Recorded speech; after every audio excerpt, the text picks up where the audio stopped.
Hello, everybody, and welcome back to a very awesome episode of Microsoft Flight Simulator. And in this episode, we are going to be joined with a real-world PC-12 pilot and one of the lead subject matter experts from Simworks Studios in regard to the PC-12. And we're going to do a full tutorial flight and learn from the pro. So stick around. If you are interested in acquiring any of my Overkills tutorial guides from Microsoft Flight Simulator, or simply interested in supporting the channel, please consider joining us on Patreon. Patreon subscribers level tier 2 and above have access to all of my guides, as well as any future releases that come down the road. Patreon link can be found in the description below. All right, you guys. So again, very exciting time today. We're going to be doing a full flight from Key West over to Tampa in Florida, and we are joined by callsign Captain Gaming, you guys. We're keeping his anonymity just for company purposes, and obviously, you know, keeping his professional life away from flight simulation. But Captain, thank you for joining us today. I'm really excited to have you teach us. So thank you very much for your time right out of the gate here. Of course, you know, it's I've been flight simming since 2000 as a kid, and I definitely enjoy flight sim, and doing this as a career now and going back, it's like, to me, I'm trying to pay service to the community that I've loved.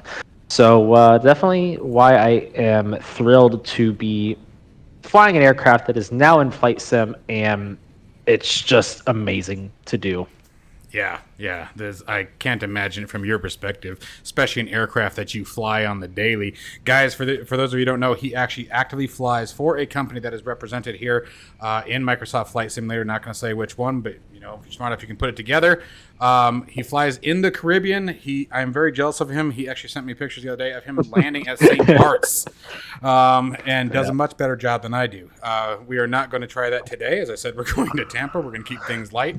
But to give you guys an idea of how the video is going to proceed, first thing we're going to do is we're going to obviously walk through the startup and get the aircraft ready and airborne. And then once we were up at cruise, I figured I would shoot a few questions out to Captain here, and hopefully you guys will enjoy those questions. So make sure that you guys stick around for that.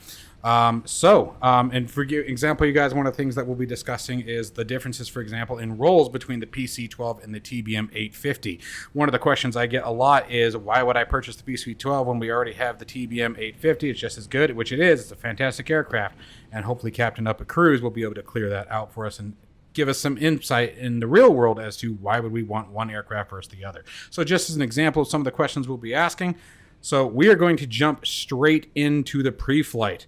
How I figured we would do this is I'm going to walk through this checklist, you guys, that comes with the PC-12, and Captain's just going to sort of follow me through it, and if I do something stupid, I promise he will tell me, and we'll go for there. Does that sound good, Captain? Hey, I'll be here. All right, so the first thing that I want to show you guys that's actually really cool is we're actually going to go to the external view for just a second and close some of the doors and stuff up. You have the ability, guys, to open up all of these click spots. Now, I'm going to show you guys a real quick shortcut on how you create the outside view, because it's actually still a cabin view. So you're going to go to your checklist here, guys. We're going to go to the pre-flight inspection, and we are going to find exterior lights, check. Okay, not on, not off, but check. Hit your eyeball button here, and then I recommend using the same view or controls that you use to manipulate the camera inside the cockpit. Create a custom view that is comfortable for you and bind it. Okay, and that's what I did here, and it is definitely a lot easier. And just a few of the click spots is we have obviously the engine cover here. The door we will close from the inside, so we're not going to worry about that one. But one thing that was really cool was the cabin door, or the, what was that, cargo door. And I didn't even realize that this was here. This was actually kind of a shocker. This was a kind of cool one to see come to life here. Bring that down.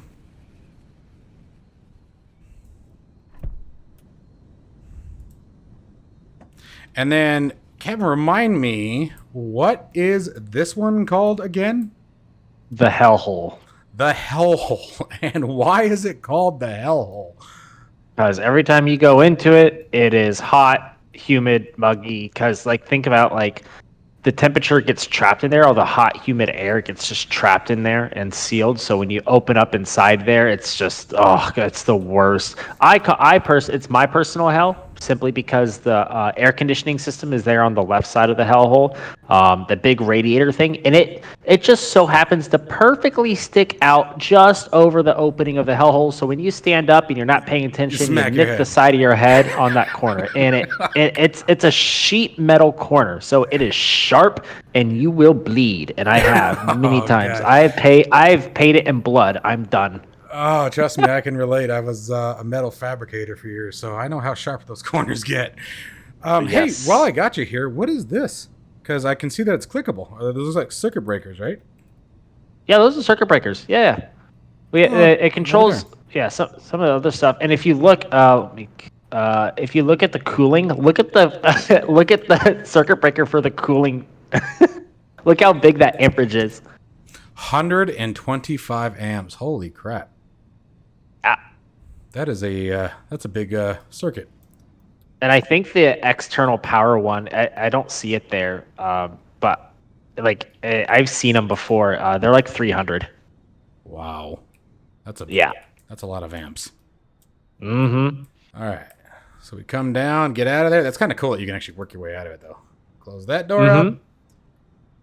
And there you guys have it. Now, guys, just so you guys all know, in future updates to the aircraft, there will be a full walk-around process in which all of your reds and chocks and things like that will have to be removed.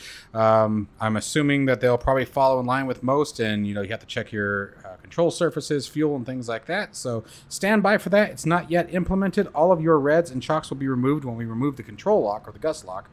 Control lock, excuse me, not the gust lock. But let's go ahead and get inside the aircraft here. Okay, so now that we've got the door closed up, we need to lock it and latch it, seal it, all that good stuff, so no one flies out. Whoa. Get up and close and personal with the passengers, apparently. Yeah, it's definitely like really tight when you have to get in there, close the doors, someone's sitting there, and then someone has a bag over there, and you have this tiny little square to sit. Man, I couldn't even imagine. I'm 6'1", 260 pounds, dude, and I couldn't imagine climbing over this stuff. Like, that'd be painful. Yeah, it's fun trying to like hunch down without hitting anything in the overhead. It's a good time. Yeah, I'd be worried about smacking my head and turning half of those on. Yeah, I've turned the external power off before once. That was not great. I bet. All right, so let's see what we got here. All right, so let's clear our wind shade. And then you come up here for a quick click spot. That'll remove the sunshade. Now, the sunshade, you can also drag it around to your liking if you guys like. Now, the cool thing with the control lock, and Captain here is actually the one who pointed it out to me, that for every test flight that I ever did in this thing, I was actually holding on to the damn thing. So you click it, and you would think that it's removed and stowed, but actually you're holding it technically. So what we're going to do is come back over here now, click here, and it stows it away. And the same thing is in the reverse when it comes time to lock it back up. All right, so now we are ready to get into the pre-flight segment of this lovely flight. And so let's start walking through the checklist. Let's see here. I'm going to clear the yokes for now. We will obviously bring them back later here, but just to make things easier for you guys to see. So we have landing gear handle is down. We would check that all of our circuit breakers are in. And as I stated before, guys, failures are not currently modeled. It will be a package that will be available later on in development. For a separate purchase, which is why the aircraft is priced so incredibly well at €24.99. If you guys are interested in picking this up, which I highly recommend. All right, all circuit breakers are in. Let's go upstairs. Battery switches are off. External power switch is off. Non-essential bus switch is set to auto. And standby bus switch goes to the on position. External lights as required. Now, Cap, correct me if I'm wrong. At this point, nav lights come on, correct? Yeah, so in real life, they never get turned off. So the second you turn on the standby bus, the nav light's on, the inertial SEP's open, right? So that makes those sense. are those are just because the flight before you just never turn the lights off, never. And then inertial SEP is open for shutdown and for landing, right? And it's on for startup and takeoff. So anytime you're near the ground, the inertial SEP's open. Gotcha. Okay. All right. So external lights as required. Now the standby switch goes back to the off position.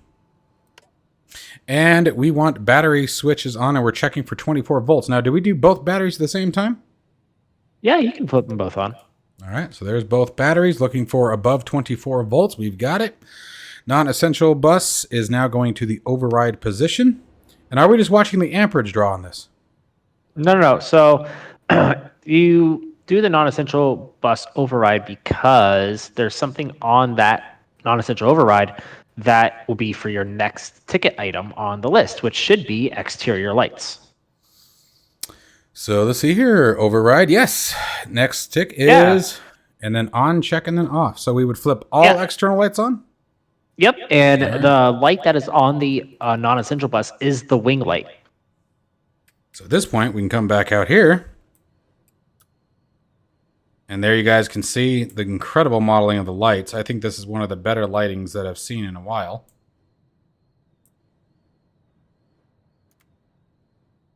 I'll tell you, when you're doing these pre-flight checks at like 5:30 in the morning and it's dark out and you purposely have to walk in front of the lights to make sure everything works. Bet you feel that heat aside from blinding your eyes, huh? Yeah. All right, so non-essential bus goes back to the auto position at this point. Fire switch, we're going to do a test. Oh, the wrong one. There we go. And from here, we're just checking the annunciator panel, correct? Yep, that's it. You're just making sure that the system works. Okay. And uncheck the fire test. And let's see here, lamp test. Christmas trees. Making sure all of your lights are functioning. Looking good. And boost pumps. Now, the boost pumps, we turn them to on. Now, do you do both at the same time, or you just listen for one and then the other? I do one then the other because what I'm looking for is I'm listening for it, one. Two, I'm looking at the cause panel to make sure the associated fuel pump comes on. Because in the bottom left and bottom right. Yep, there it is. All right, so I make sure it comes on. And there's the right hand. And you guys, if we'll be real quiet here for a second, you guys should be able to hear it. I have noticed that the right one seems to be a bit louder than the left. Is that normal, or it just happens to be the way it... Yeah, it's about the same? Enough it's gotcha. True, yeah. All right. And then, let's see here. Ignition on and then auto. And here, other than the amperage draw, is there anything we're listening for or looking for? You can hear the tick, tick, tick, tick, tick, tick of it. If not, open the window there. You're not supposed to open the window in real life, but just for the sake of... Oh, yeah, I hear it. Yep. So that's what you listen for. Why are you not supposed to open the window in real life? That's called the DV window. It's the direct view window. It's sealed, and it's from what maintenance tells me is the second someone opens that, it is the biggest pain in the rear to try and get it back into its sealed perfect position. That purpose of that window is simply if something happens to your windshield, say ice is over and the heat can't do it, or the heat breaks, or I don't know, bird strike and blood is smattered all over your windshield, you can't see out of it. That's the window you're supposed to stick your head off to the side and kind of try and land and fly the airplane. Oh my God. I couldn't even imagine that. Yep. Crap. So, you're doing your approach at 100 knots and you're having that wind blast you in the face as you're trying to look out the window. All right. EIS test. And so this is engine, or is it electrical information system or engine information system? Engine information system. All right. So we're going to hit test, and we're looking for all gauges, lights, and LEDs to illuminate, right? Yep. The bars and zeros. Yep. All right. And guys, the reason for that would be, if you think about it, is if any of these digits are out, you could be reading a number that is false. Is that correct? Yeah, not just that, but it also checks the back side of it too. Like anything in the background of what it's computing, because the LCD check is, obviously you're going to want to check to make sure everything works, but it also checks all the sensors and the computer in the background. Hence why when it's all done, it shows all zeros. And all the zeros mean that everything in the background checks out. If something was broke or something did not pass a check, it would display a number, and it's a code that you'd hopefully grab your phone, take a picture of before it disappears, and send that over to the ground maintenance. Right? Gotcha. Okay, that makes sense. All right, and fuel quantity reset. Now, guys, you are supposed to be able to just tap this, but I believe in the version we have right now, you have to hold it. I tested it earlier. You should be able just to tap it, and it works. All right. Yeah, seems to be working. All right, so we got our fuel quantity on board. Fuel tanks are balanced. And what's the oxygen pressure gauge? And that's going to be off our left hip here. And I do remember you saying, guys, this was a tip from a real-world pilot. Always clear your master caution, master warnings. Yeah, get in the habit of that, because that system, once the light comes on and it's tripped, it will not tell you anything else that breaks unless it is reset. There you guys go. You guys heard it. All right, so oxygen pressure, and we want to make sure that's never above 1850. Is that correct? Yeah, but for the most part, the only thing you're really checking for is to make sure that you have enough oxygen supply for every passenger for 10 minutes. If you're going up into like the flight levels. Right, gotcha. So, okay. I think it's like 25,000 feet, I think, is when you have to have that. So it's been a while. I don't remember. I don't upgrade quite yet, so I'm not thinking. Fair enough. All right, so then now we are going to passenger oxygen switch goes to the auto, and that's going to be this knob here, and it goes into the vertical position, if I remember correctly. Yep, so that you may have turned the oxygen on, or you will here in a second. The thing with that is that's like the valve to the passenger oxygen mask. So once the cabin actually hits like 10,000 feet, if something is happening in the pressurization, it's losing it. Once it hits 10,000 feet, that valve opens and automatically sends oxygen to that. There we go, words. Words. I gotcha. Alrighty. So now let's move on up to the next line here, and we have battery switch goes to the off position. Oops, moved my mouse. Didn't mean to do that. And let's see here. Battery switch off. FS composite switches. So let's move down here.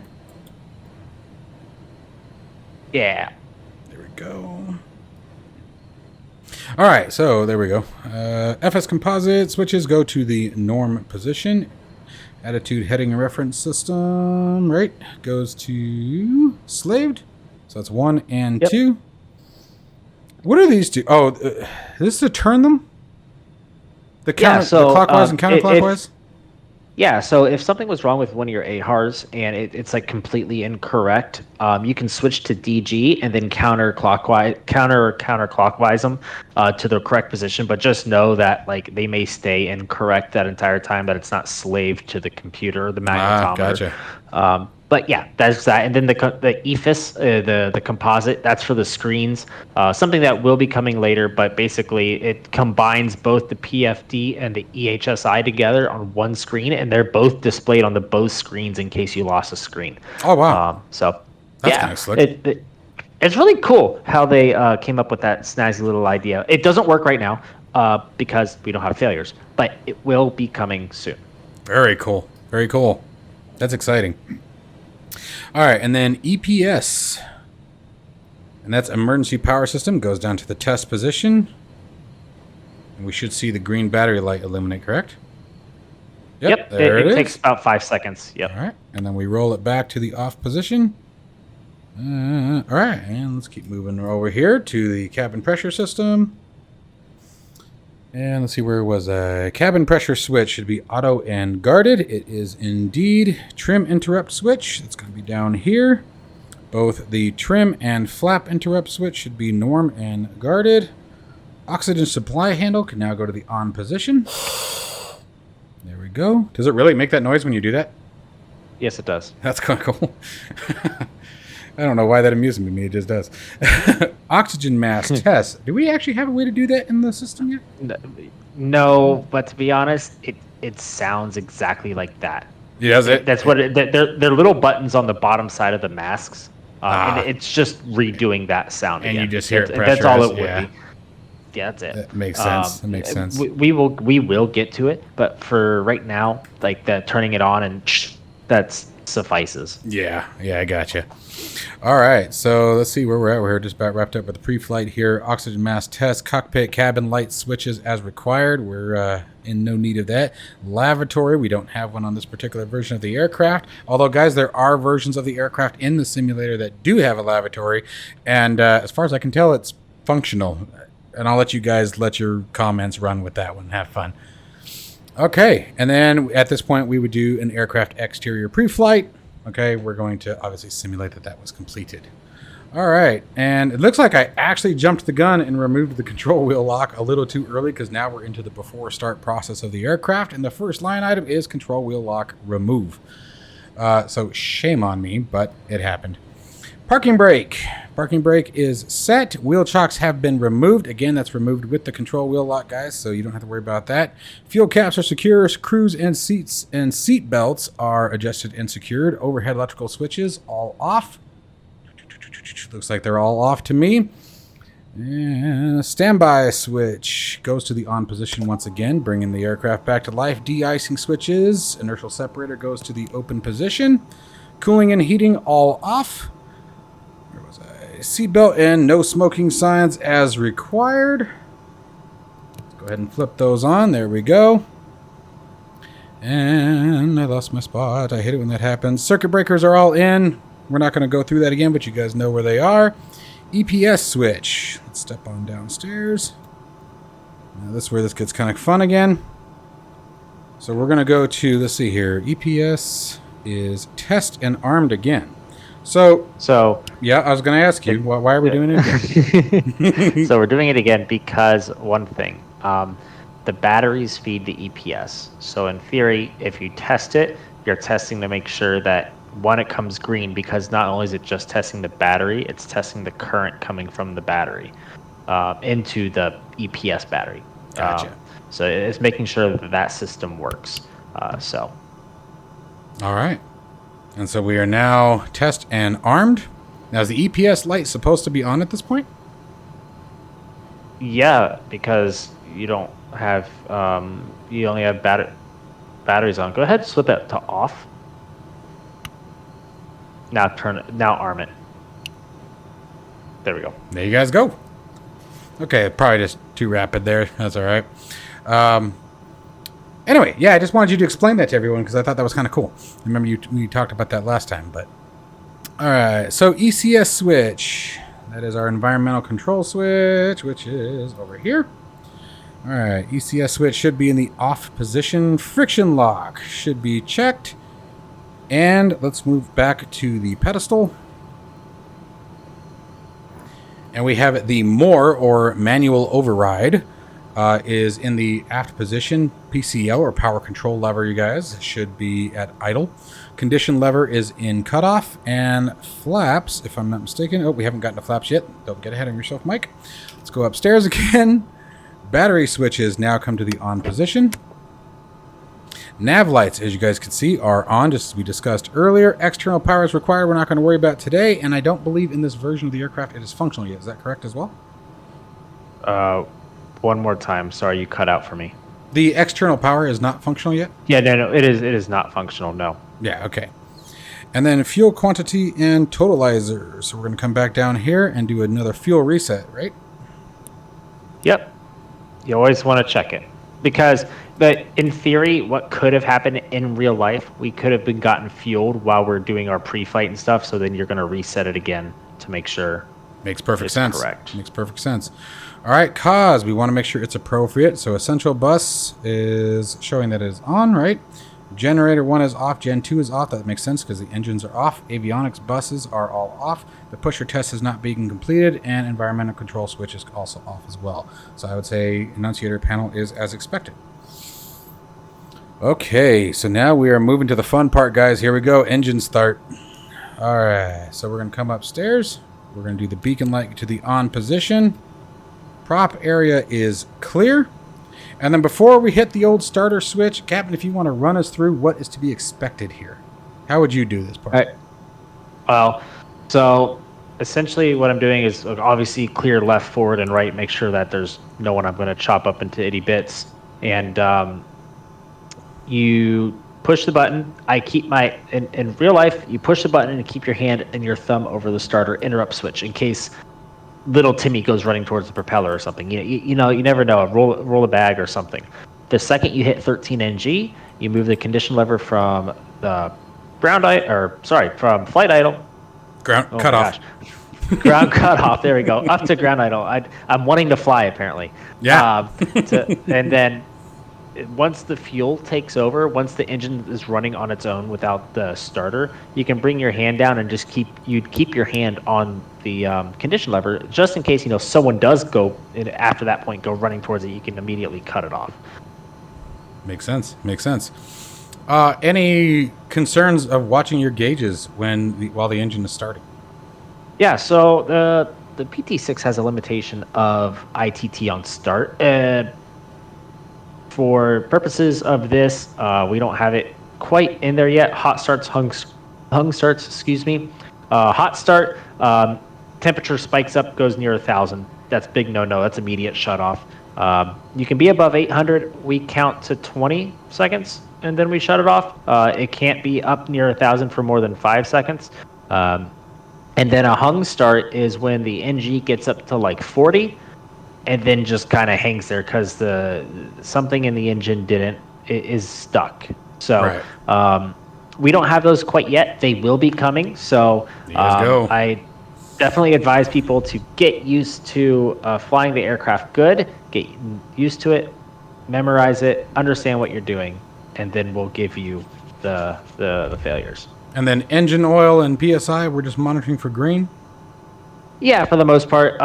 You're not really going to see much when you turn it on, you're going to want to obviously make sure there's oil pressure. But other than that, you don't really keep an eye on that because you have more likely chance of you torching the engine with ITT than you do blowing a hose because of pressure. That makes sense. Okay. Now, real quick before we do the engine start, is this where you would normally enter your flight plan? Should we do that first? Yeah, I would do that right after the pre-flight on the standby bus. I would just put it all in there. But yeah, you can absolutely just put it in at this point, so you're not burning that precious Jet A. That's right. All right, so I got to remember, is it Key W? Yup. Yeah, one of my favorite places, Key West. And we are going to, if I believe it is KTPA. Yep. All right, we're just flying direct, guys, because that has any kind of flight plan, things like that, doesn't really have any bearing on the specific aircraft. That's all procedural. We all know how to fly those, hopefully, by now. Which is why we chose to fly direct today. We're just going to keep it nice and simple for you guys. All right, so there's our flight plan, nice and easy. And obviously, at this point, you could also get your clearances and things like that, guys.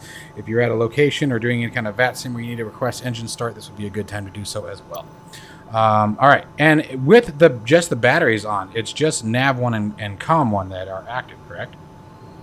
Yeah, and to confirm that, you can look at the left side circuit breakers under the standby bus, and it'll tell you it's the top left. Yep, Com1, Nav1. Yep, the black strip. Black strip. What am I missing? Yep. Oh, avionics bus. No. Yeah, see, so you eat avionics bus, and then the next one is standby bus. So standby bus. I see what you're talking about. Okay, so I see what you're talking about. VHF Com1 and, GNS1. Wow, it's almost like you were saying that, huh? It's all right. I've been up for a while. I'm sorry. I'm with you. Okay. I said we would fly today, guys. I didn't say what condition we would make it in, but here we go. Okay, so yeah, we can pass the I'm safe checklist, of course. That's it. All right, so let's get this show rolling here. So for our sakes here, we're going to hit the starter. We're now monitoring our NG, looking for that 13%. Let's see if I can get my mouse in the spot here. Okay, moving forward. There we go. Oh, you know what I think that is? I bet I know what this is. I'm seeing it right now already, actually. You might want to kill the starter. I'm trying. There we go. Get out of there. You got to hit the starter. Oh, that's starter. There we go, guys. First. So I'm going to say your engine didn't get fuel for a particular reason. I'm going to pull the CFI card and let you figure it out. You didn't get fuel. Why didn't you get fuel? Nope, not up there. For some reason, these handles are pulled. All right. Don't say anything yet. How the hell did that happen? Oh. You've been watching me with the whole video, man. Yeah, and I knew it was there. The second you closed the door, I saw them. I was like, this will be interesting. Look at that. You got me. You know what I'll bet it was? I got to check something real quick. Because I'll bet you I know when I did it. Let's see something real quick. If I turn my camera. There it is. From out there. Yep. You can do it. Yep, there they are, all three of them. You can see the different click spots. Okay, so that's how that happened. So watch for that, guys. Nice catch. I saw that, but I was like, I don't know, maybe he's showing off that you can use them. No, I'm glad you did that. All right. So there we go. Let's get all of these pushed back in. Son of a gun. So now we have actually a really cool opportunity. We never torched off, so it's not going to happen. This would be a really cool opportunity if the engine got hot. You could close the separator and show that the air moving through the engine happens a lot faster with the separator closed, which brings the ITT faster, so you can start the engine sooner. That is too cool. Yeah. Damn. But the engine's not hot. In real life, we killed a starter. So in real life, we have to wait 60 seconds before we can start again.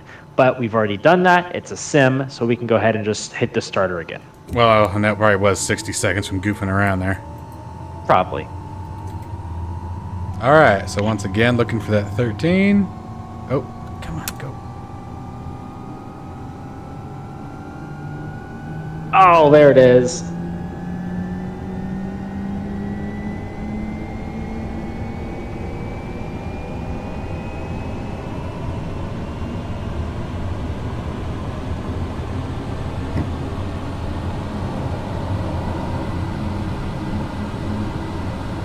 Gosh, it's such a cool sound.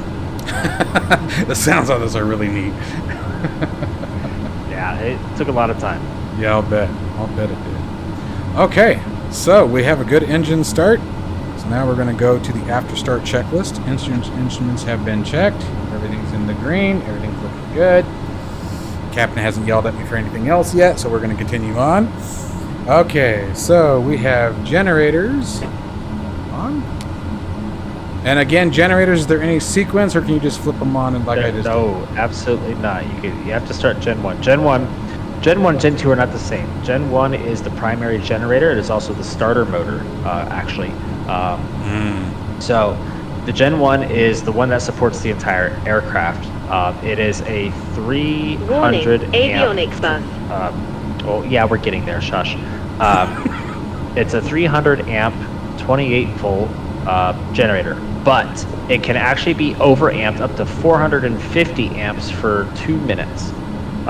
Generator 2 is 115 amp, and that's it. Wow.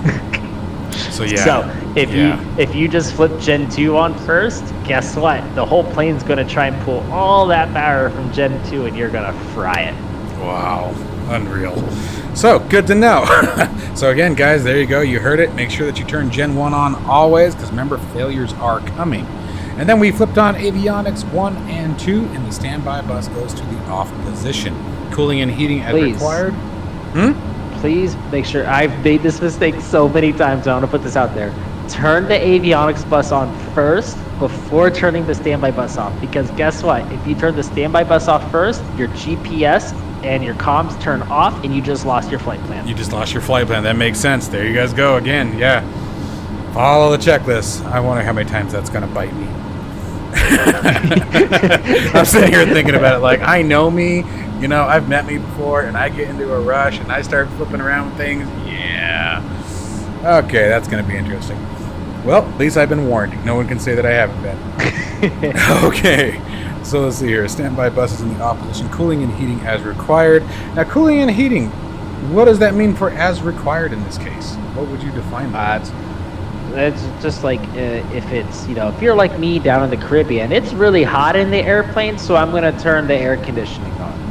So, but if you're like up in the Northeast, I'm not going to turn the cooling system on, right? I'm just going to turn on the ECS air to the appropriate temperature. Gotcha. That makes sense. Also, I guess this is on my fault, but yeah, I know exactly what ding that was too. I'm guessing it was the ECS ding. There's an after start flow that the pilot flying does. Yeah, once the engine is stable and on. Yeah, look at that. It's the AOA. That's fine. The AOA is fine.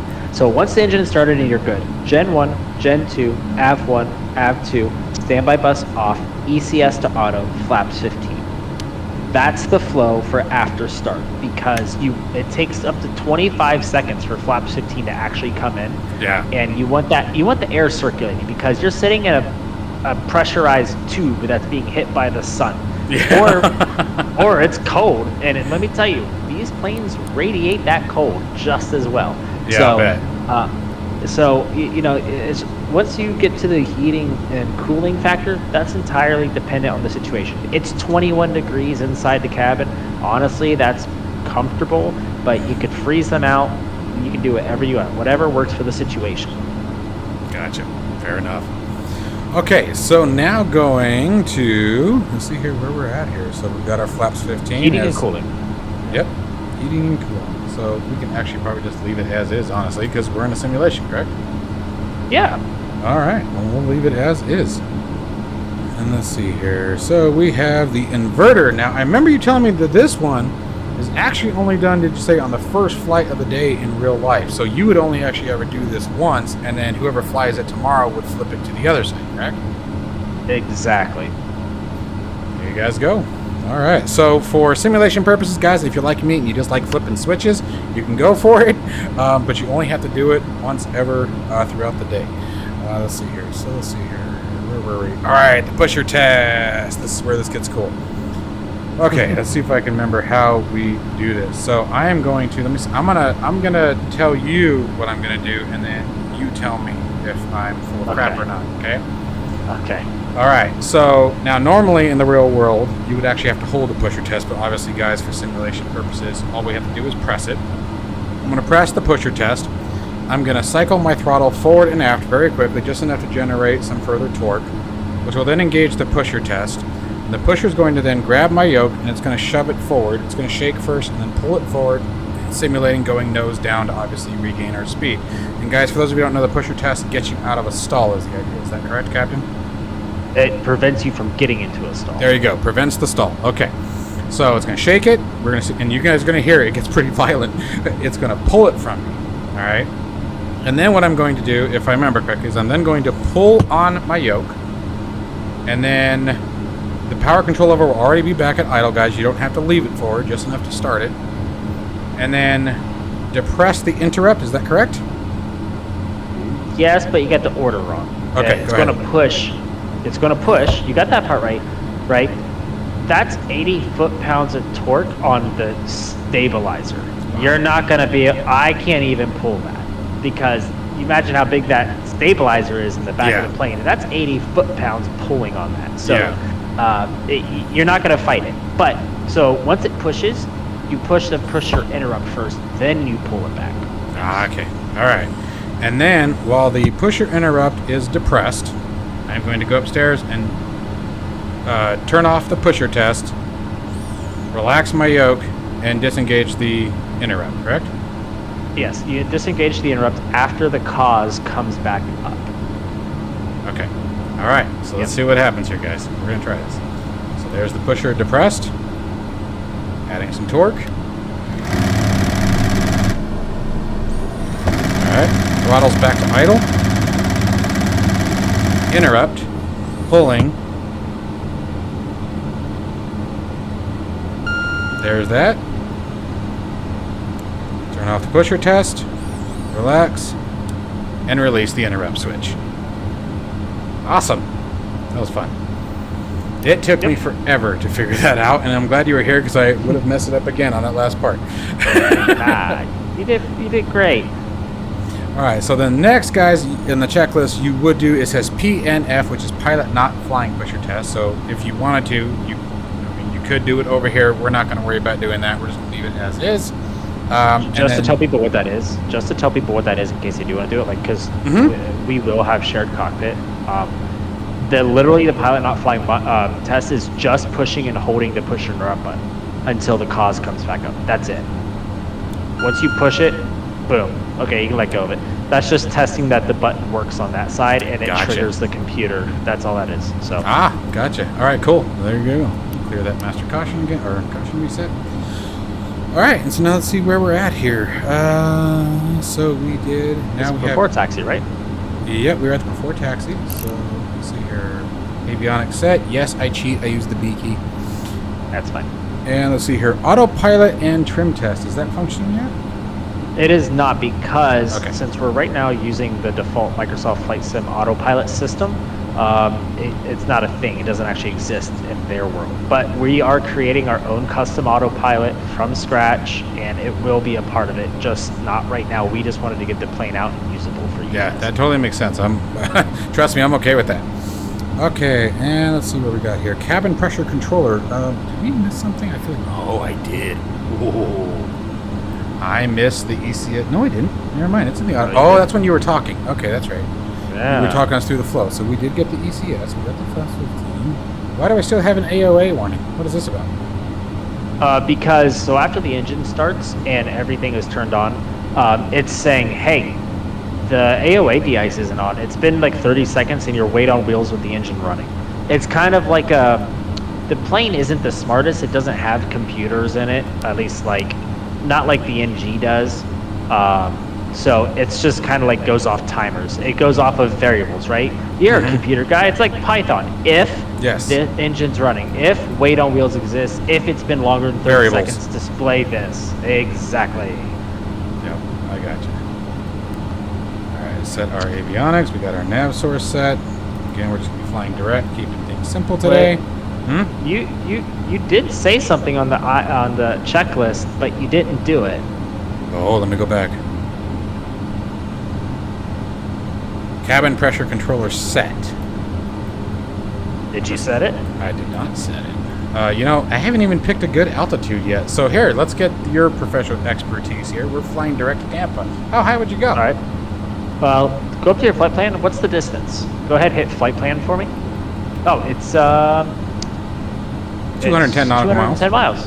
All right, so use the power of 10 rule, right? 10% of that. So 21, so 21,000 feet, but it's a heading of west, so you can do 20 and a half. Well, we're at that point, we're IFR, so just do like 21,000 feet. 21,000? All right. Yeah. And so let's see at here. that point, so here, let's see if you remember. The bottom one is the altitude of the aircraft, right? Yes. All right. So we need to set this to, and it's 1,000 feet higher than what we set. Than our cruise.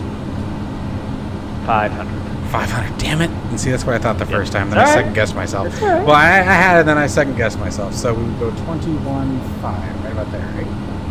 Yep. All right. So there you guys go.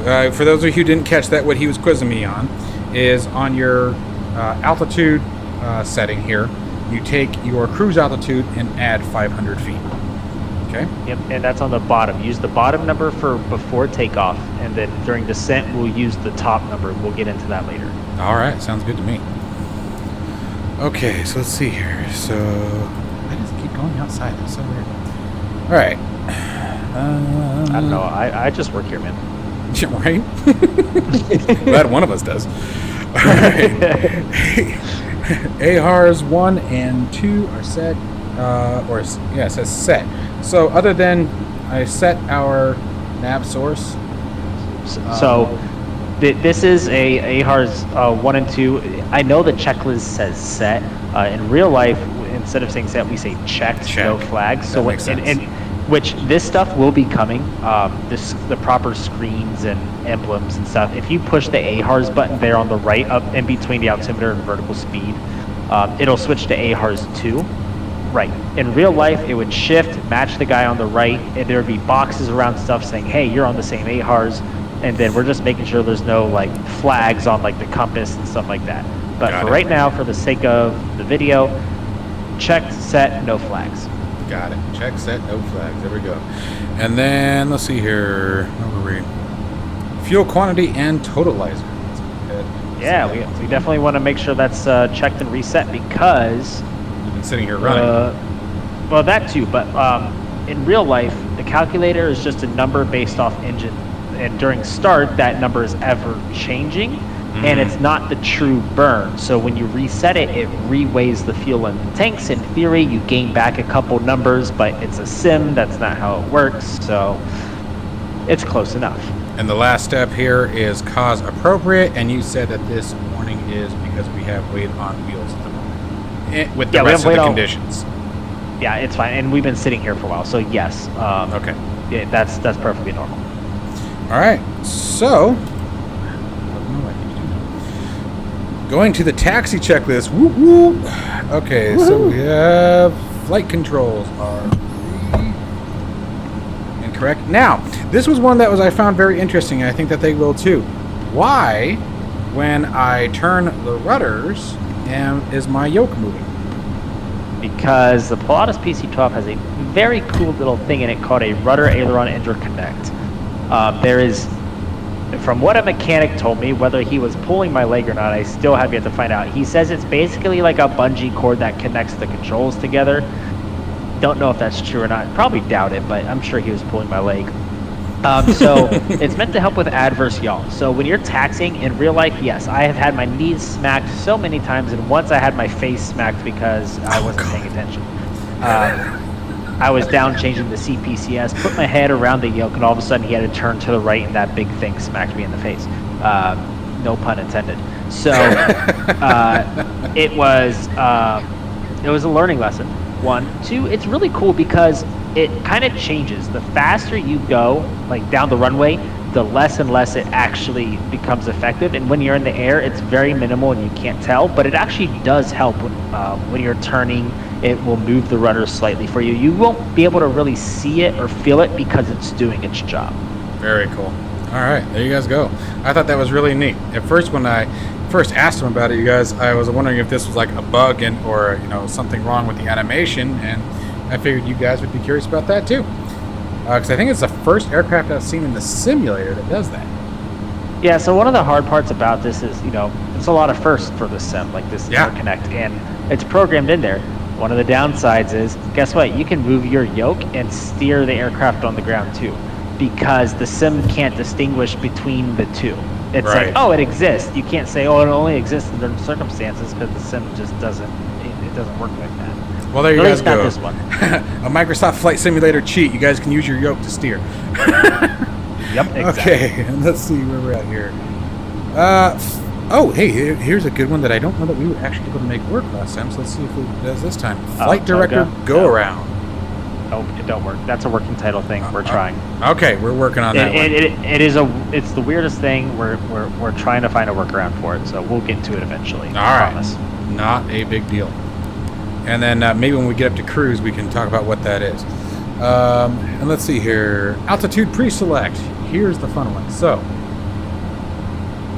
we're not going to worry about clearances and things like that, but we can set an initial. So I want to go to the altitude first. So we want to set. But go ahead.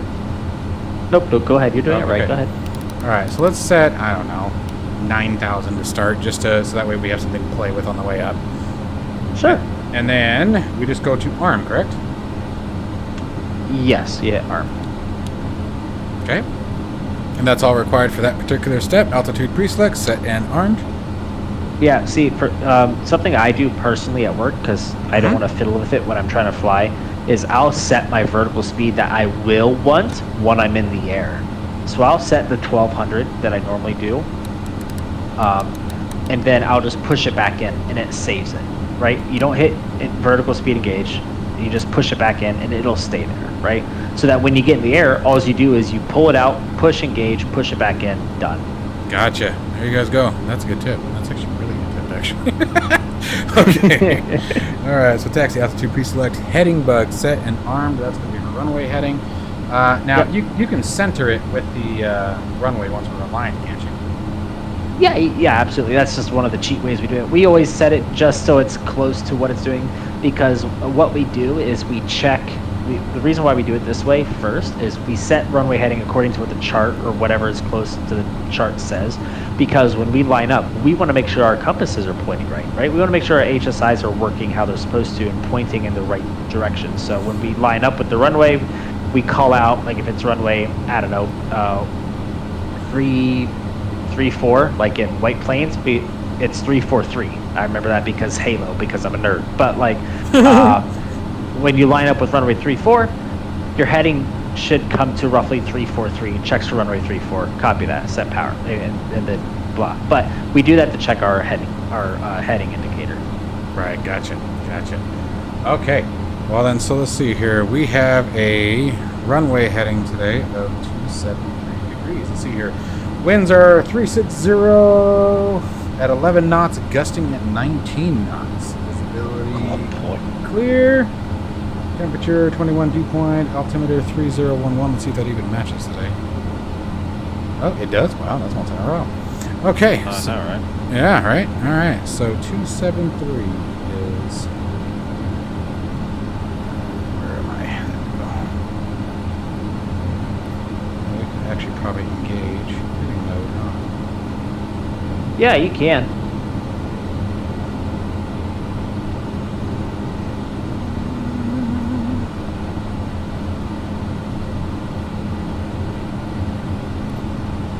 Let's see here. We're at 270, so that would be right about. Cool. All right. And let's see here. So we have heading bug, electric trim set for takeoff. So what would electric trim set for takeoff look like? Just 3 in the green. 3 in the green. There you guys go. No, So 1, 2, 3 in the green, no diamond required. All right. And let's see here. Ground proximity warning. EGPWS, yes.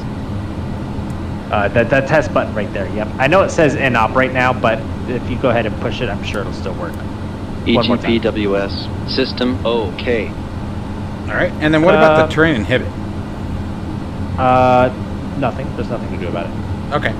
All right. It's just saying, hey, this is the button if you want to inhibit the terrain warning system. All right. And then crew briefing would be complete. Captain, we're going to fly. That's all I'm giving you because I can't promise you anything else. Mm-hmm. Okay. Oh, you know, this was the taxi checklist, wasn't it? Yeah, it was, wasn't it? Yeah, that was a taxi checklist. Yeah, we missed flight instruments. That was like the second thing, but that's okay. That's a whole thing. Check and set. We did. Yeah, you remember how last time we made a video and I did the whole flight instruments check, and you're like, my video didn't catch any of that. Yeah, no, you set it at about 400 knots, so. Yeah, so essentially this is the way it goes. I'm going to kind of wing it right now. So it's, obviously I'd be looking at all the instruments. So it's 1, 2, 3, blue over brown, 0 airspeeds, 0 vertical speeds. We have 3011 set, and both within 75 feet of the field. We have GPS left, GPS right, which we don't have GPS right now, right, because sim. And we have a heading of 360, 1, 2, 3, 4, 5 times. Terrain inhibit is not inhibited, and then I go into flight director. So. Wow, gosh, done that once or twice? It's in my sleep. Unfortunately, it haunts me. Okay. All right. Well, then I think we are just ready for the final items here. Let's see. Oh wait. Oh yeah. No. Yeah, it's like final items will be next. Yeah. Yep, that'll be next. All right. Stand by here. Okay. So now we are at final items. Now, final items, is that before taxi? Because the next line is after takeoff. Well, no, because we already did before taxi, and we already did taxi. So. Okay. So let's see here. So final items is. Oh, I see. So it should have been, I don't know why they didn't process to me. So it should have been before taxi, then taxi to the hold short position, I'm assuming, and then final items. Yeah, final items is when you're cleared for takeoff and you're going to cross the hold short line. But gotcha. you, in rightful way of doing so, you do it before you cross the hold short line. Gotcha. All right. Parking brake released. And we leave it in ground idle until we're ready for takeoff, right? Yep. Now, even though we got all this lovely equipment here, thank God there aren't any damage models. What equipment? Exactly.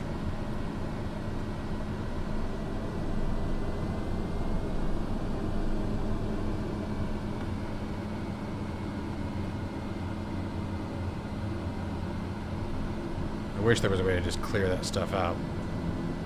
Yeah, hopefully in 2024. Yeah, that would be nice.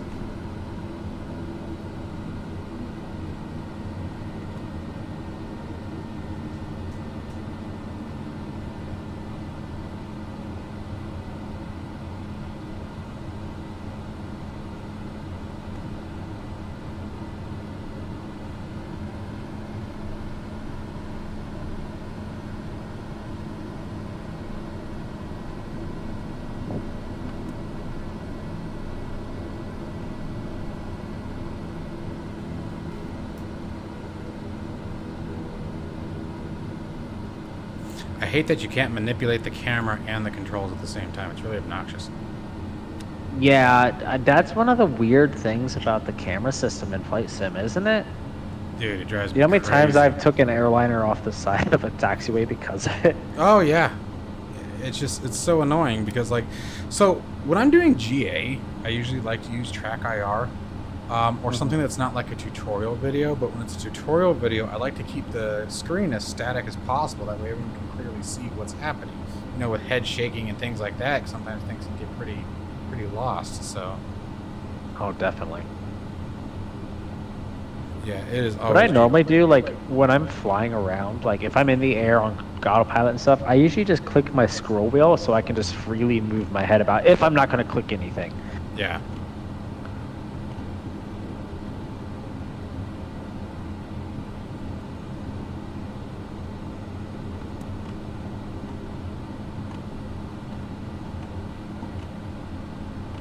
All right, close enough.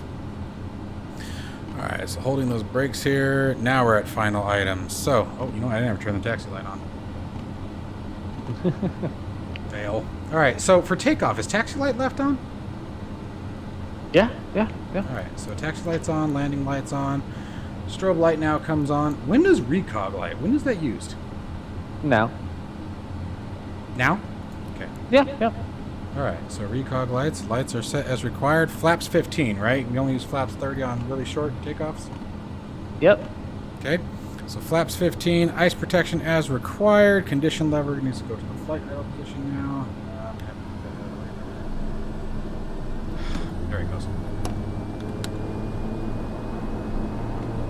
Reset I'm that. surprised There we go. they got to Set. bind that.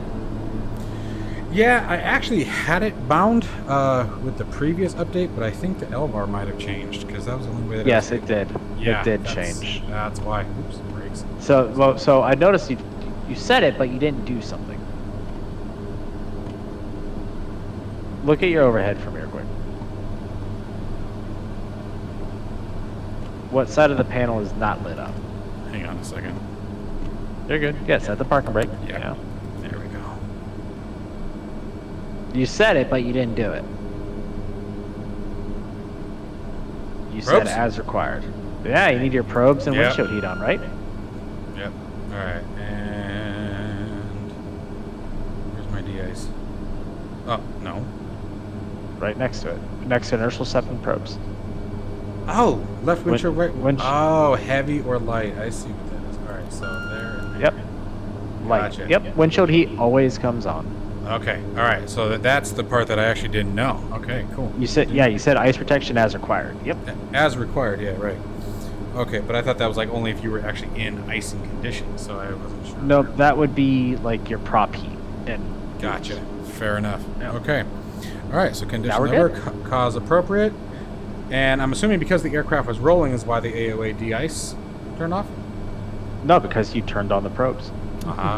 All right, and then we want transponder set to altitude on both sets. Okay, it looks like they already. did. Something to set up too for you. The GPSs set the 530 in map mode and set the 430 in default mode. So go ahead and just like spin the big wheel on the right side of the 530 to the left. Maybe it's Come out of- small. there we go. Oh, there you go, right there. And then the bottom one, just click and hold the clear button on the 430. Ta-da. Nice. Very nice. That's how we run our actual planes. That'd be another fun tutorial. Is the GNSs? That'd be cool. You know what? Count me out of that one. He says no. I know enough to get me by, man. Let's see, we're right here. So now that we're in flight idle, as soon as you release those brakes, she gets moving. Yes, sir. Where are you going? Oh, never mind. All right. To Tampa. Funny. Look at this guy. Ah. Who says pilots are just good looks? All right. I see 27 on the pavement. And heading checks for runway 27. All right, so that. Oh, all right. So now. Oh, you know what? It's because I keep moving the camera, so it's releasing the parking or the brake. God, that's annoying. Okay, so now let's talk the big one. Let's talk takeoff. Let me actually I'm gonna set that parking brake a minute so we can talk. Okay, so how are we doing this? All right, so do you know how long this runway is offhand? Give me 2 seconds. It Okay. is 5,000 feet. Oh, plenty. Okay, so you can do a rolling takeoff on this if you want, so you don't need to hold the brakes. You just start putting the power in. 44.3. Don't worry about getting it all the way up to torque. Yeah, Okay. so and all the numbers I'm going to tell you is a torque number. Okay. Don't worry about actually getting it to 44.3. Once you hit 40, kind of just stop, and it's close enough, honestly. You're not missing out on those 4 PSI on pressure. Right. So. Okay.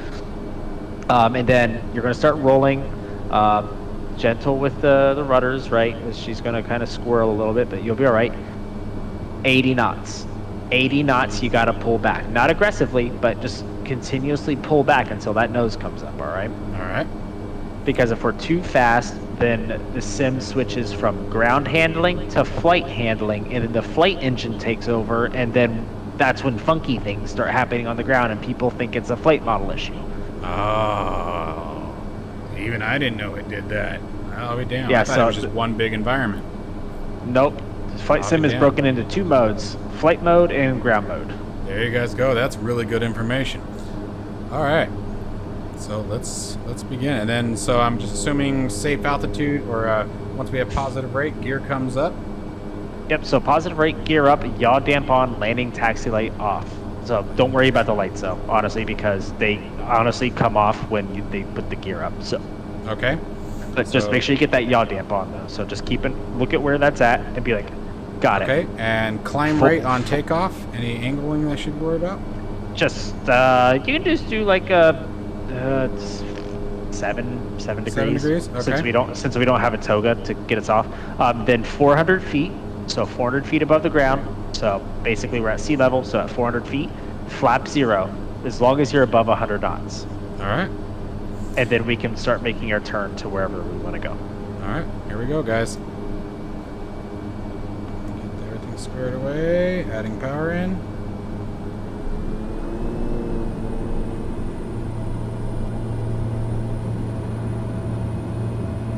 Right, speed's alive.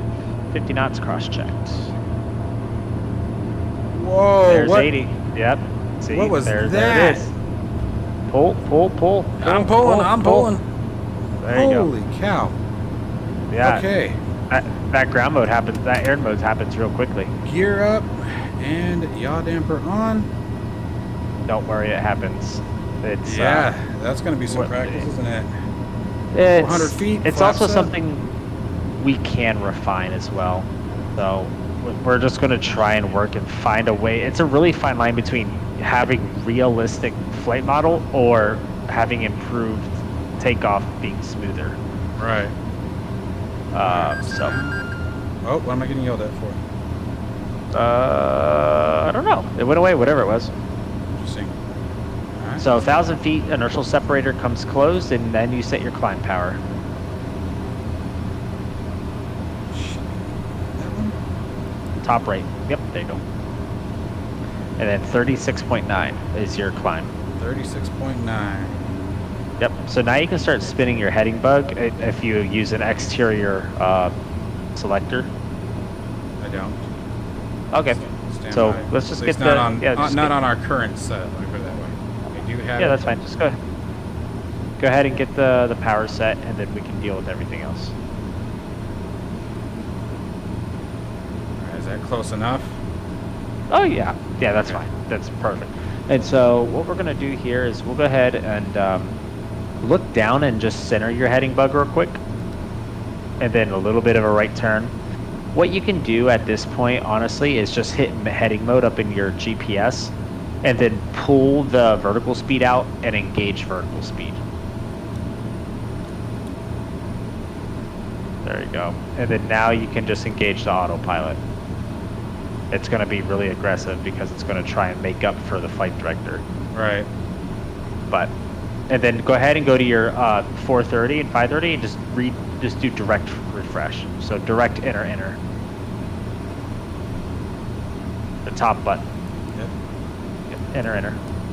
And then do nav up on the autopilot, the second button up there. Yeah. There you go.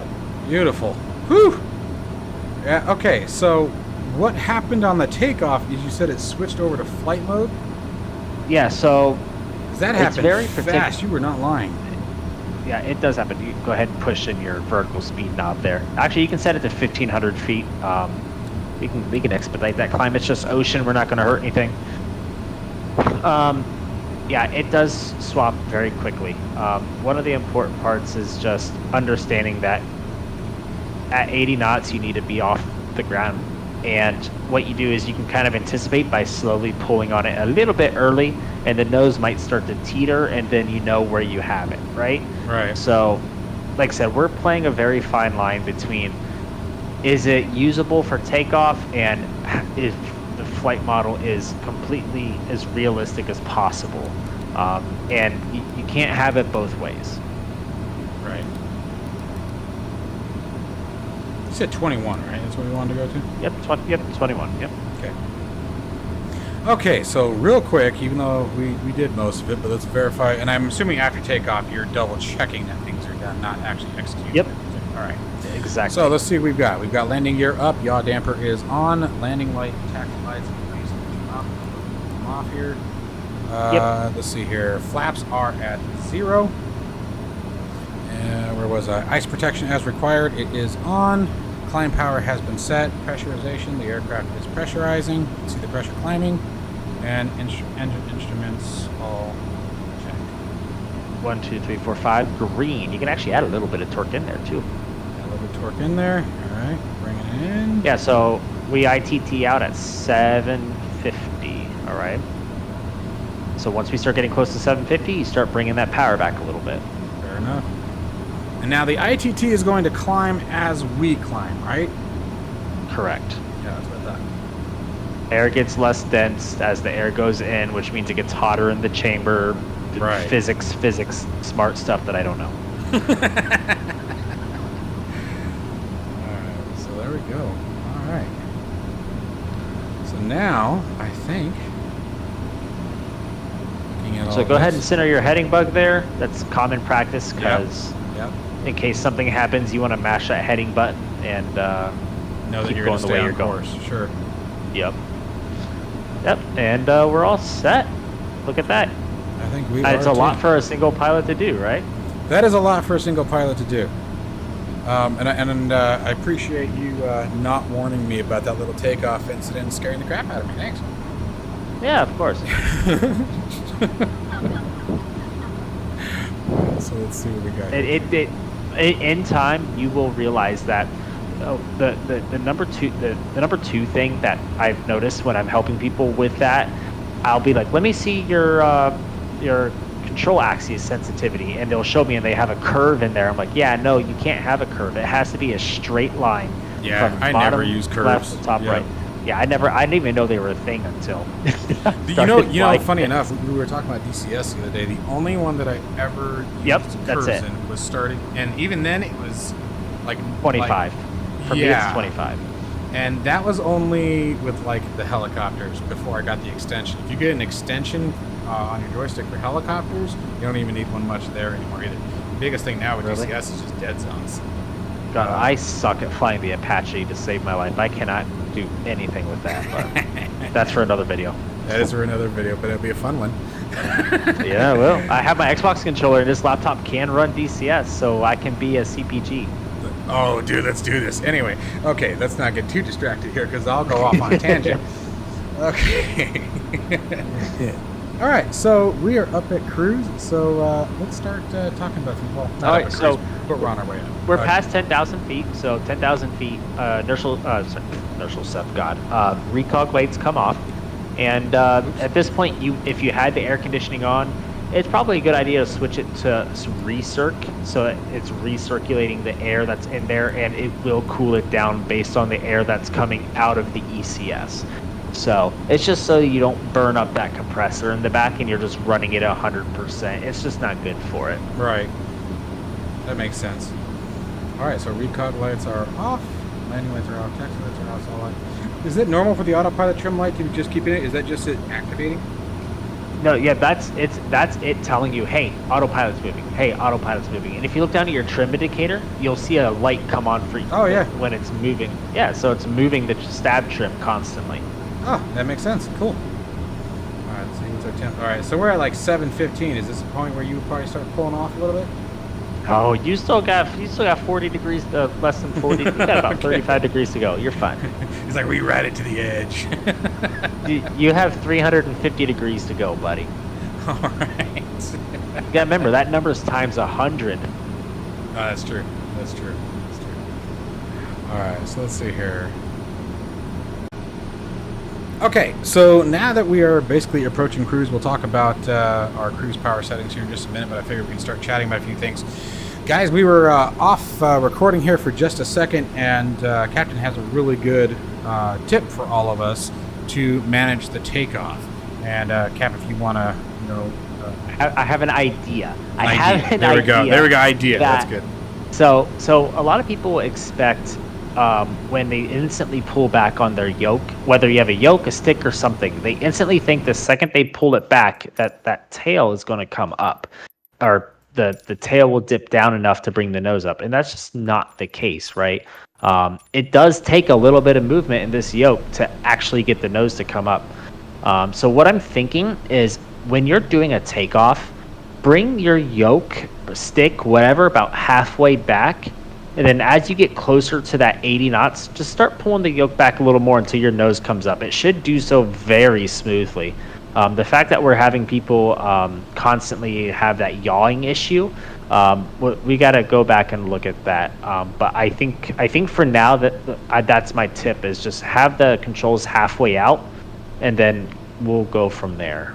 That's a good idea. I really do like that idea. Bring your nose down. Bring your nose down. Bring your nose down. Bring your nose down. Yeah, I just saw that. Yeah. Put it at... Yeah, that's fine. That was really weird. That happened very quickly. Go ahead and engage and disengage and re-engage your vertical speed so the autopilot can catch up. There we go. Your torque's at idle. Oh, you know what? It's because we paused. That is a Microsoft Flight Simulator thing. This happens to me in multiple aircraft. I paused to turn the audio down. Woo. Whoa. Not that much power. Yep. I'm pulling it back. That's the old Bravo talking. Yep. Perfect. All right. 1 to go. You can go ahead and push the vertical speed back in there. And then set standard on your altimeters since we're above 18, right? Yep. Perfect. 1 to go again. All right. Go ahead and hit IAS up there on the MCP. Since we're at 150 knots and we're pretty high up, it's not going to hurt to just go by that. Cool. So, all right. So you were having some questions, or you were talking about us being off recording. Oh, the controls thing. I'm losing my mind. Yeah. So I think I'm going to try and start having people do that and see what the results are. Yeah, we'll definitely have to test that. I think I'll test that afterwards too and see how all that works. But that's definitely a neat idea, because I think that's the surprise, is that you're not ready for it, and then obviously, like you were saying earlier, you don't want to just we're not flying an F-16. We don't want to just rip it back, right? So right. It's a matter of managing that distance. Right. Yep. And so we're at our cruise. So should we talk about cruise settings? Yeah, we'll wait for the speed to catch up. So it's something we do in real life too, is we wait for the speed to get up near about 190, 195 before we put in cruise settings. But I do want to point out, for those with a very keen eye, they'll probably notice that the passenger oxygen was turned on the cause. That is something that we just discovered, and we're going to look further into that and see if that's a bug or if something's going on. But we're going to see if it's still there later in the flight. All right. Okay, so while we're waiting for our speed to catch up, well, it's going to happen pretty quickly. We had another question earlier. Let me come up here, because I remember we were talking about it up here, whatever it was. See if I can remember what we were talking about. I knew I should have written it down, and I didn't, and now I don't remember. Okay. Well, I don't remember what it was, but it was something up there, and I don't want to get into the big talk yet. Go ahead. What's up? No, I was going to say, I'm sure you'll remember, and you'll send me a message, and I'll see it. Yep. So. Yeah, it'll be after the recording, so that way no one gets to hear it. All right, Exactly. so we're coming up on 185 knots, so we'll wait till we start cruise settings, and then... No, we can set it around here. So I'm going to use the chart that I have. It's just easier to read. So if you would be, and we're changing what the charts look like. Yeah, we're changing that from my understanding, because it's just not what the most common thing. What most POH looks like. It's just the one that they use is really different. So if you could tell me what the outside air temperature is real quick, that'd be fantastic. Outside air temperature. That's cabin temperature. EIS. Middle section, left side.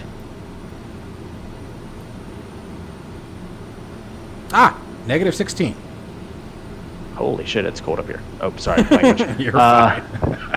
All right, so we're at 21,000. I'm going to cross section minus 16 with 21. You're looking at 29.4 for a torque setting. Wow, almost have it. 28.7 is what we're at.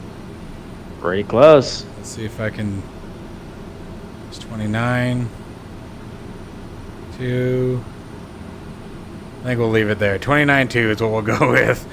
I don't think you're not going to hurt it. Yeah, I was going to say, I don't think I'm going to be sensitive enough. I don't know why that keeps kicking me outside. That's so weird. Anyway. Okay, so now we're in our cruise section. Let's see what our distance is. 158 miles. And we're doing 243 knots across. So we got 39 minutes left. That's not too bad. Okay, so one of the biggest questions that has come up multiple times, and this is the perfect time to explain it, and I can think of no one better to explain this than a real pilot, the question is PC-12 from Simworks Studios versus the Black Square TBM 850. Obviously, both amazing aircraft, completely functional, tons of features, great flight models. But why would I want both? What's the difference between the two aircraft in the real world? What's the difference in their roles? I mean, they are completely different roles. I mean, people may look at them and be like, "Oh, they're carrying people." That's just and both turboprops.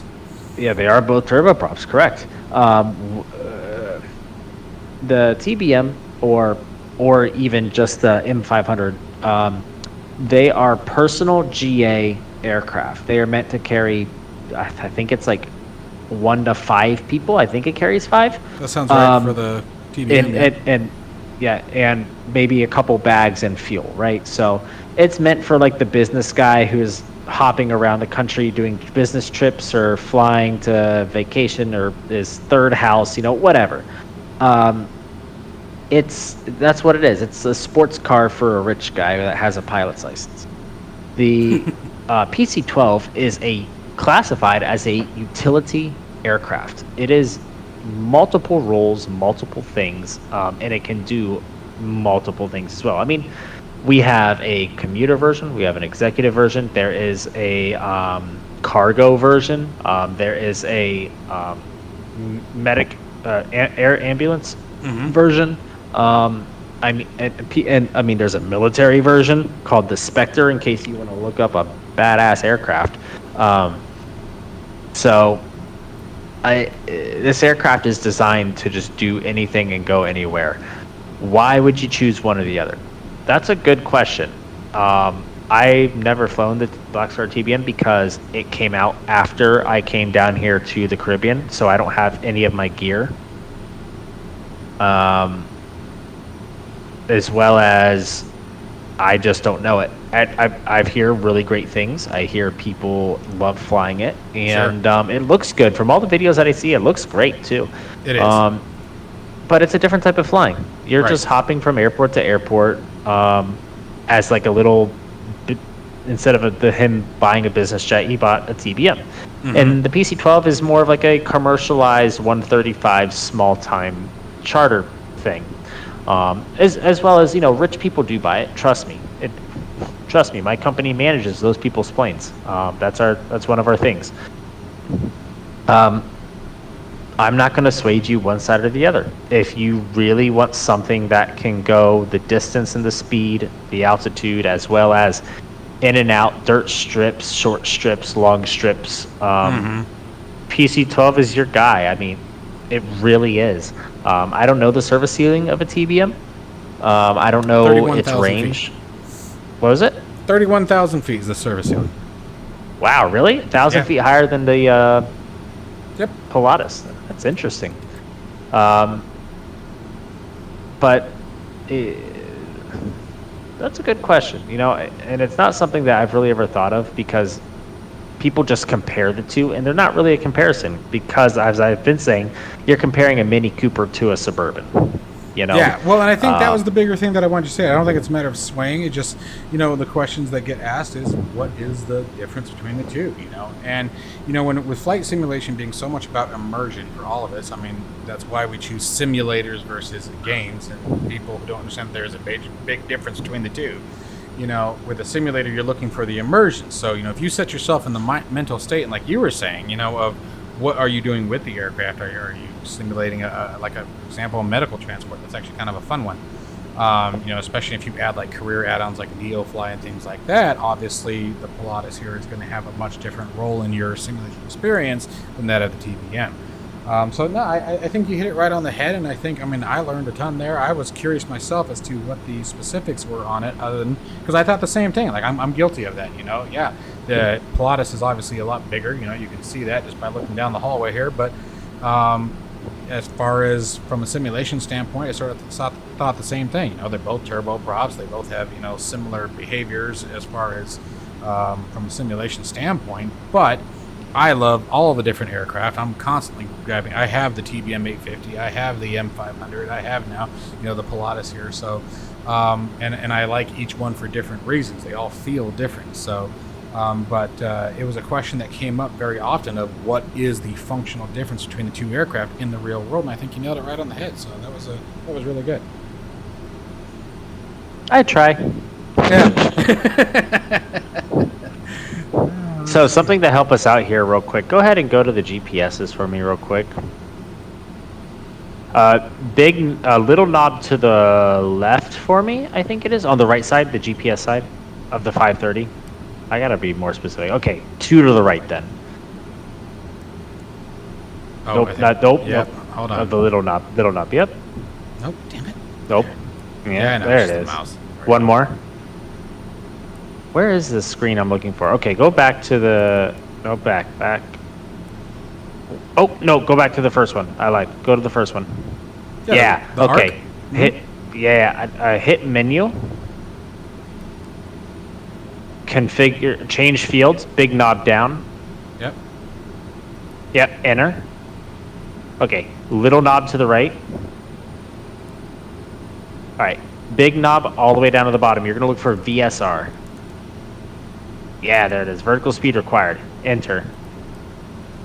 And then just hit the cursor. Push cursor. Hit enter again, maybe. There you go. Okay, hit it again. It's clear. Okay, good. Go ahead and hit VNAV. Yep. Yeah. All right, so let's see here. 1,500 feet. 1,500. So little knob. Yeah. So give me a second here. We're gonna roll. It takes a second to get used to. Yeah. It does. And totally. make sure you hit enter when you put it in. Do not just. Yep. Yep. And 4 miles is fine. Yeah, that's Okay. fine. 4 miles before, and then you're gonna scroll the little wheel, and you're gonna select the airport. Tampa. Yep. And we'll select 1,200 feet per minute. Whoa. All right, let's try that again. There we go. Enter. Perfect. Look at that. Now if you hit VNAV again, look at that. Top left corner. It tells you how much feet per minute you need to reach 1,500 feet 4 miles before the airport. All right. So let's see here. Should we begin that now? No, not at all. Yeah, I didn't think so. I was like, that would be a long descent. Nope, So- about 1,100 we'll start our descent. I was just about to say. So about the time that this number reaches your target descent rate. Yep. Yep. That I makes do sense. 100 before because I don't pull back that throttle, so I go really fast, and the number's gonna creep up the faster You just let it roll down, sliding down. As close to that red line as possible. Yeah. Those guys are gonna know we're coming. That's too freaking cool. What would you say your favorite thing about the PC-12 is? Oh God, it's such a nice aircraft to fly. Real life, it's just nice knowing that I can do anything and put it where I want it.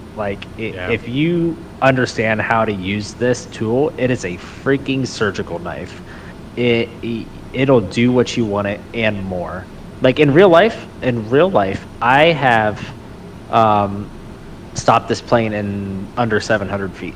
Wow. And for those who want to know what it was runway 34 at White Plains, and I got off by Kilo, which is the first taxiway on the left. Damn. Yeah. Well, now we're gonna try that in a video. But I was empty. Was that I had with no reverse passes. prop? Yep, full reverse, full brakes. Yep. Well, not full brakes, but like. Yeah, I got you. I know what you mean. Yeah. Within temperature limits. Yeah, of course. But like I didn't have passengers. There's just me and a captain who I know, and he trusts me. You know, when you get so many hours in a plane, they just kind of expect you to know what to do.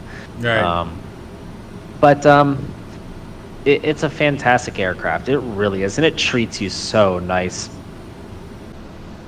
Okay, so let's see here. We are back now. We are almost at 1,100 feet per minute as the requirement. So are we ready to start our descent? Yeah, absolutely. So what we're going to do is you'll go ahead and set your altitude first. So set 1,500 feet. Your throttle's at idle too, by the way, again. Perfect. So then what you can do now is pull it out, set 1,200 feet per minute.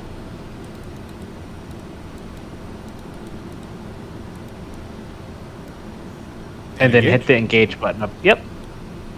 All right. Now, and arm. Push it back in and push. Oh, you know what? He hasn't implemented this yet. It's because it'll be in the next update. Okay. Set 1,500 feet. Go ahead and pull it out. Yep, and now set. So he hasn't implemented this yet. So what is supposed to happen is when you push engage in the vertical speed mode, it'll auto arm the altitude and disable altitude hold. Ah, I see. So what you're going to have, so what you're going to have to do is set your altitude, put in your vertical speed, disable altitude hold just by clicking Alt, then hit vertical speed engage and arm the altitude. I know that's a pain in the butt, but until we get this this autopilot system working how we need it to, we're going to have to put in a couple extra steps to make the aircraft do what we need to. Yeah, no, that makes perfect sense. So perfect. We started our descent, and part of the descent checklist, and there's only one thing on the descent checklist. Let me get that back up on my screen here. Let's see here. Cruise descent. Cabin pressure rate set. All right, so let's come down here. Go. So cabin pressure controller, we set that to the field.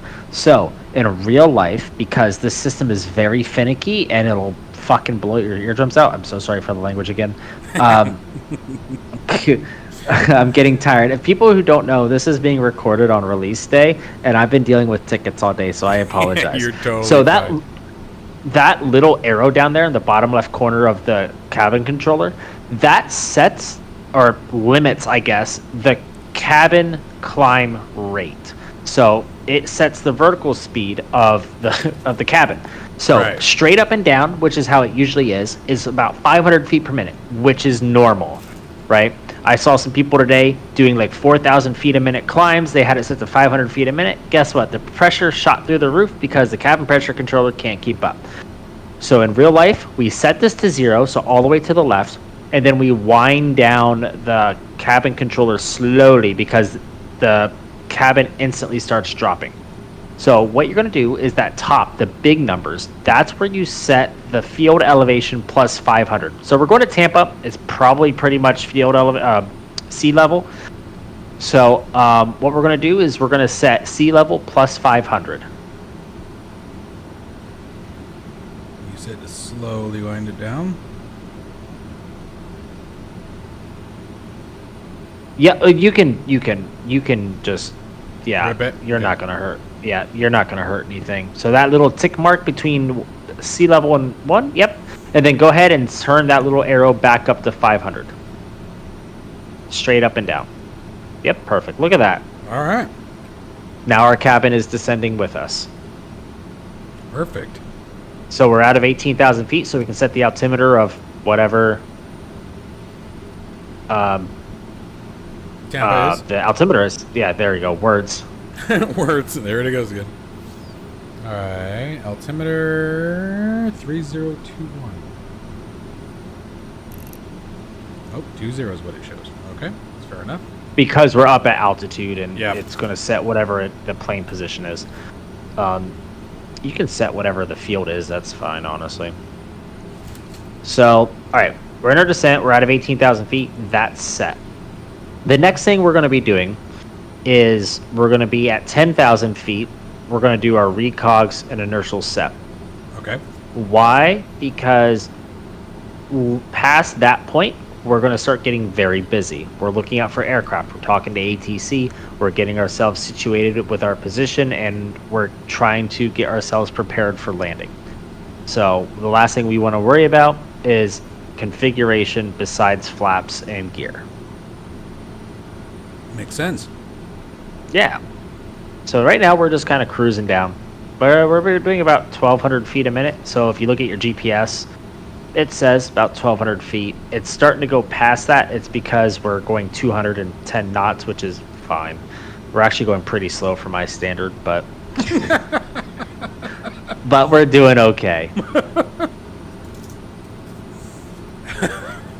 I can only imagine being in the aircraft with you on descent. Yeah, hey, you know, when you're ripping it in the Caribbean and it's hot in that cockpit and you know that relief is just at the airport where you can get something to drink, I'm going to be doing 300 across the ground. You betcha. And yes, I do 300 across the ground. If you know, obviously, I just ride the red line. I get pretty close. Right. But if you guys look at like Flight Radar 24 down here in San Juan to St. Bart's, and you see a PC-12 that's GPD whatever, that's you know, those guys are ripping it. They are ripping it, and it's so cool to see. That is. I love Flight Radar. Flight Radar is a cool app. It is. It really is. All right, so we're about 50 miles now. We are cooking along. Yeah. And we've held 1,200 feet a minute, and look, our vertical speed required is starting to stick Come around on. where we left it. Yeah. Very nice.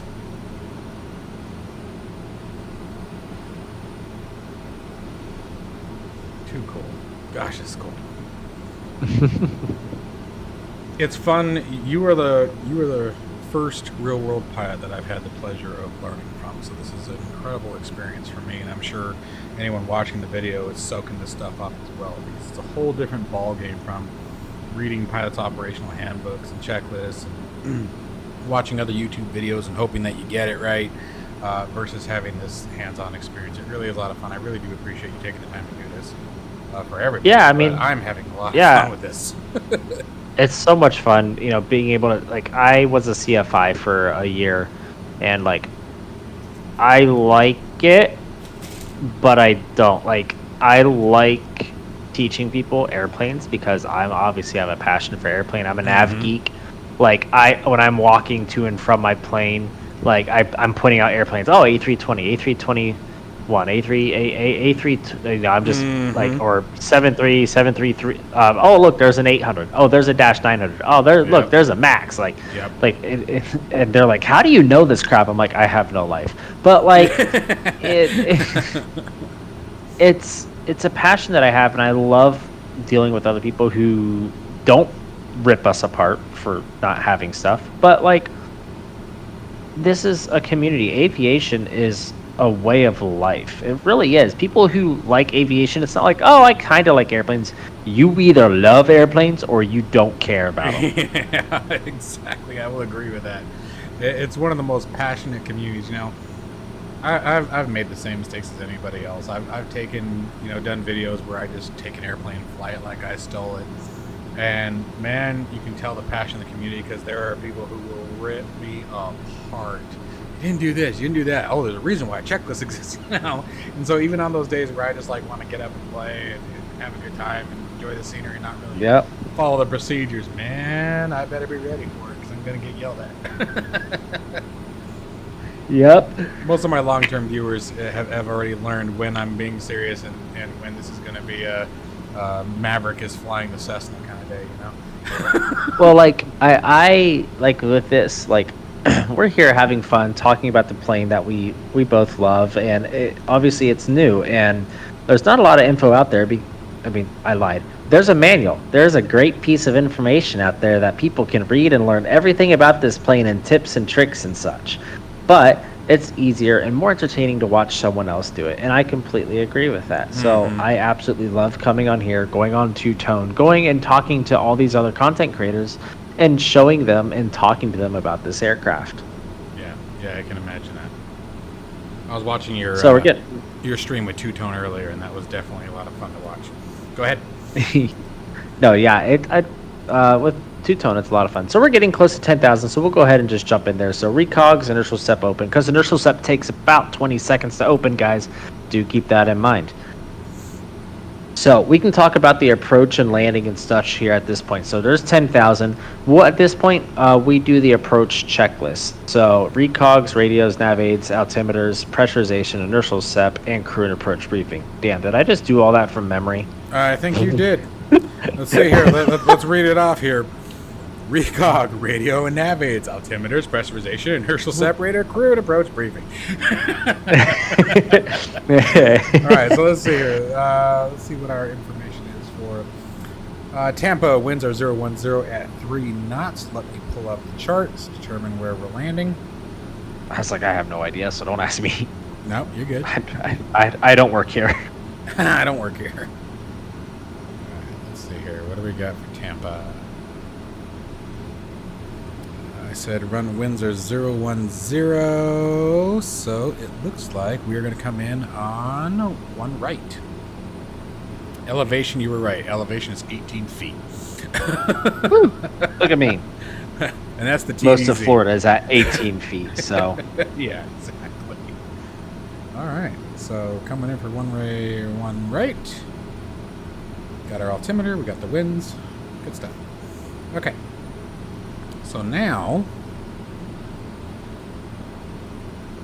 next we would be at the before landing checklist. This is where we're at here. So, okay. Yep, so we'll go ahead. We'll just go over how the approaches and stuff kind of work out, because it's a bit tricky, So what we're doing, you chose your runway already. I'm guessing it's a long runway because it's Tampa. It is. So we'll just go ahead, we'll do a flaps 40 landing just so it makes it easier. So we're going to be 4 miles out from the airport. That kind of buys us some time. So what we're going to do is we're going to do flaps 40. We're going to do 80 knots on the approach.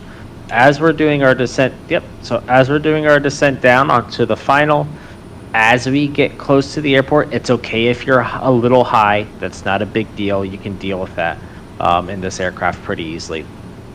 When you're passing the threshold, not a displaced threshold, but the threshold itself, you're going to be wanting to be timing it so the throttle is at idle and you're keeping that nose down, and you should be landing. The speed should roughly be around 60 to 70 knots ish. You don't want to come in fast because you'll float, and that's no bueno. So, and we'll do the before landing checklist quite early, because no offense, but you and I can't just rip it like we do in real life. Oh, no, I totally agree. I always tell people, when I've done the tutorials like the A320 and 737, it's very similar in the aspect that it's a ton, you're always busy. Even in the guides that I make, I always have a page that says read through all of this before trying, because it's going to happen very quickly. So it's funny because you have the same philosophy that I do. You know, I'd rather set up early and be comfortable on the landing than trying to act like I'm a pro, 10 feet from touchdown, Yep. So what runway are we using again? One right. Okay, one right. So from our position, how are we entering? You have to tell me because I'm unfamiliar with the airport. No, you're fine. It's almost a straight-in approach. So I've already put the runway heading into the heading. Oh, perfect. Cool. So then we'll just kind of cruise it. Actually, do me a favor. Can you look at the 530 for me real quick? Go ahead, hit procedure. I want to see something. I want to see if it's there. PROC. Nope. Why am I? Gosh, right there. Bottom right. You're good. Select Hit select approach. Yeah. I want to see something. Figure that's what you were looking for. And scroll the knob all the way down. Oh, I think you know what I'm looking for. Yeah, all the way down. Keep going, keep going, keep going. Nope, it's not in there. Okay, that's fine. I was looking for the visual. Oh, gotcha. You're good. So just hit clear. Okay. Clear, then you can push procedure again to get you out of that screen. Do we want to show an ILS approach? Nah, it's okay. Okay, cool. I'll show off your skills. He says confidently. Mm-hmm. Oh, we need to go back to that other screen though. So, you're still in. Turn to big knob. Nope. Damn it. Sorry. Hit flight plan at this point. There you go. Perfect. Yep. Perfect.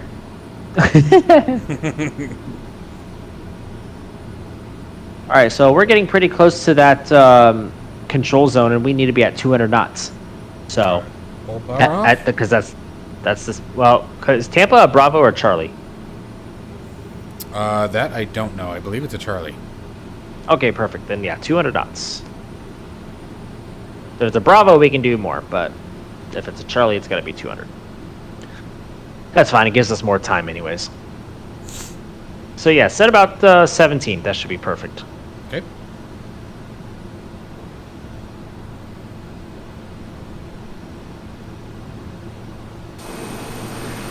Ooh, God, that made my brain hurt for a second. It made my eyes go cross.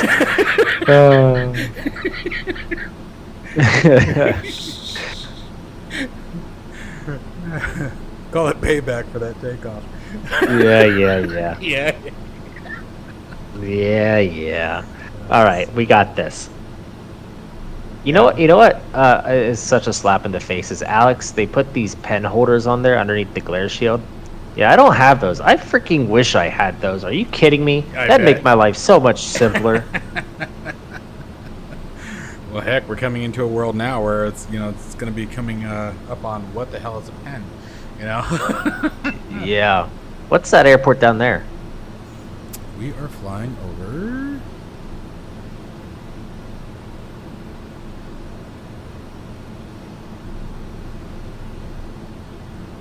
Air Force Base. Oh, go figure. They have the biggest freaking area. MacDill. Oh, a little bit of turbulence there. I will say that has gotten much better in the sim over the years. Yeah, it's getting there. Sync rate. Sync rate. Sync I'm rate. sorry. Sync rate. Sync rate. One to go. Sync rate. Why are Sync rate. you flipping? Sync rate.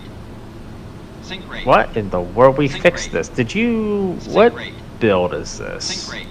It's Sync one. rate. Sync rate. This is the brand new one that just Sync came out rate. today. Sync rate. Sync rate. Most Sync interesting. rate. Sync rate.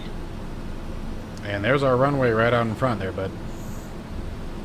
Perfect. Go ahead, slow. Pull your throttle to idle. Actually, Throttle's idle. yeah, we're gonna. Sync rate. Yeah, we're gonna have Sync to. rate. I'm turning Sync autopilot rate. off. Sync Okay. rate. Yeah, hand flight over to the left, and I'm gonna kind of rip. Go ahead, get rid of your yaw damp, just so we don't. That doesn't play a factor here in a bit. Go ahead, put your gear down, flaps 15.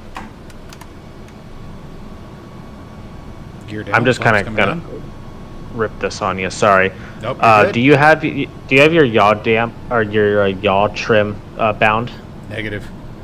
Okay, then we might be landing a little funky, but we'll deal with that later. All right, go ahead, put a little power in it. Put about 12 psi in.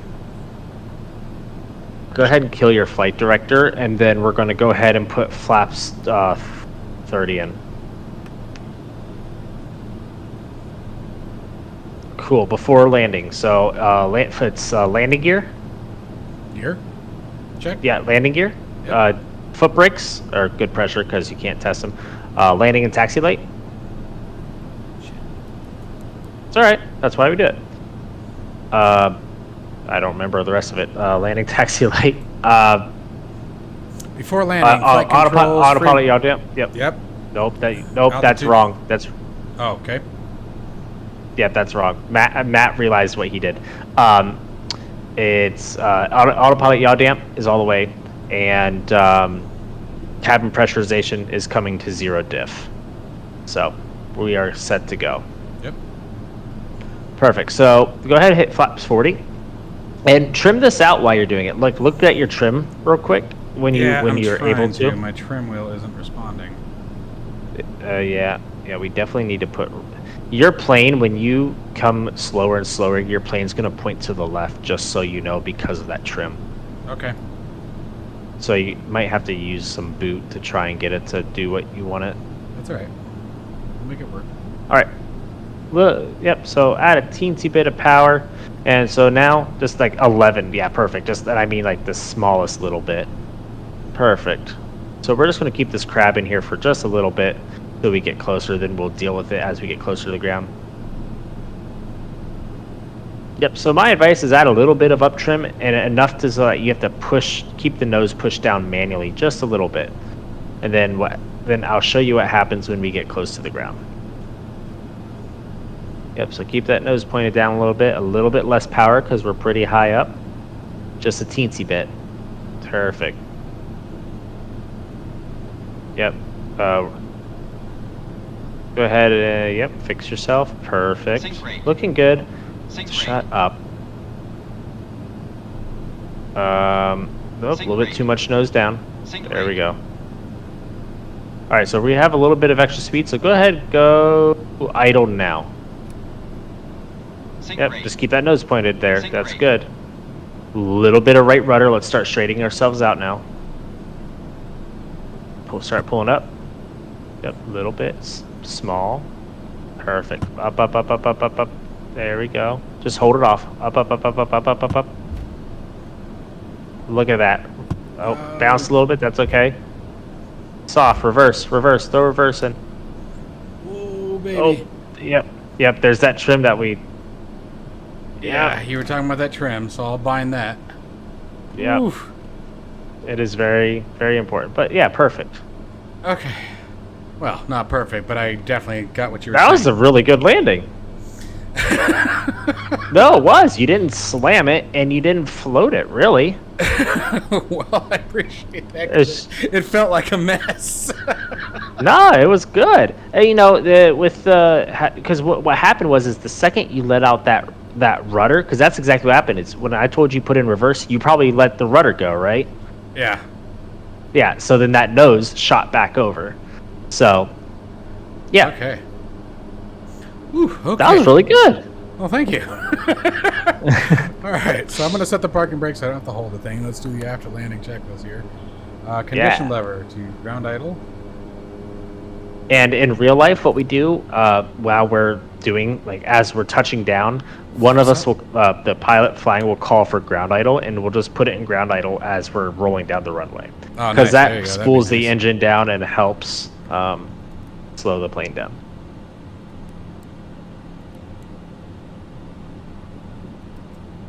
And you can turn off the windshield heats and the probes. Yep. Keep the inertial step open. Yep, that I know. Okay. And it's gonna ding. It's gonna be like, hey, like yeah, we know. Nice protection. Radar on standby. Trim set for takeoff. We touch the trim, so it should be fine there. Well, why that's not working. It'll get mad at you because of the rudder trim. Yeah. Okay.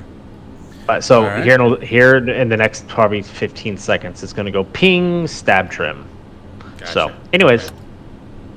All right. Let's just taxi over to a parking spot anywhere real quick. We'll just go right up there and we'll shut it down. that was a very good flight. That was a good landing. Do you have anything that was recording the landing by any chance? Like Valanta or anything?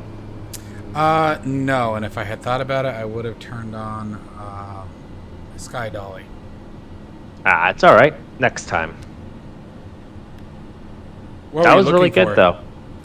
Nothing. I was just because we don't in real life we don't care about that number. We care about how it feels because we don't know what the vertical speed is when we're touching down. But like that was probably a sub 200 landing. That was really good. Like when you land this plane hard, you can tell because you can hear it. Well, that's why I was worried because it bounced. No, bouncing. I do it every once in a while, and what that bouncing means is you touch the ground, and the trailing link pushed back up, and you pulled the yoke a little bit up too. So you just had a little bit too much energy. That's all that was. Oh, cool. All right. That's not a bad thing at all. It is a normal thing because we're dealing with a high-powered aircraft that loves to fly. I know it's late for you, so we're just going to sort of swing it over here and park it. Everybody knows that we're not supposed to be here.